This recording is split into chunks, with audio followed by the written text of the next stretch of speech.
a town east of New York City, 17,000 homes in one place. What bank would be crazy enough to lend a developer the money to build 17,000 homes or 15,000 homes in one place for which he had no buyers? We were in a suburban country at that time.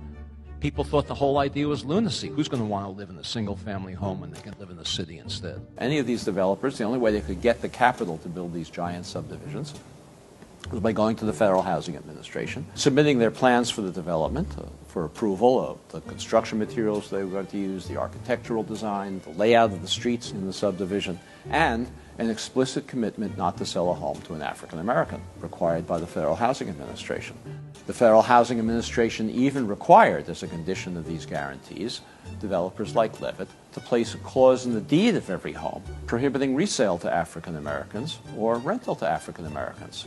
These deeds still exist in these homes today. They're no longer enforced, no longer enforceable, but they're still there. What was the consequence of this? Well, those homes in those days, in all of these suburbs, they sold for $10,000 or less, $8,000, $9,000 a piece. In today's money, that's less than $100,000, probably $90,000. African Americans who were prohibited, not that they didn't want to, not because they didn't like living among whites, they were prohibited from moving into these suburbs, and they could easily afford to do so. Any working class family can afford to buy a home for $90,000, roughly twice national median income. Those homes and developments like that now sell for $300,000, $400,000, $500,000 and more. The white families over the next couple of generations gained, you can do the arithmetic, $200,000, $300,000, $400,000, $500,000 in equity.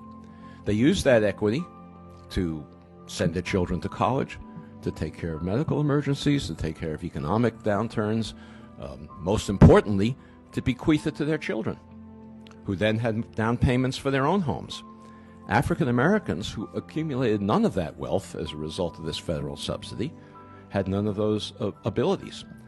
Today, nationwide, African American incomes are on average about 60% of white incomes. African American wealth today is 10% of white wealth. That enormous disparity between a 60% income ratio and a 10% wealth ratio is entirely attributable to unconstitutional federal housing policy practiced in the mid-20th century that has never been remedied.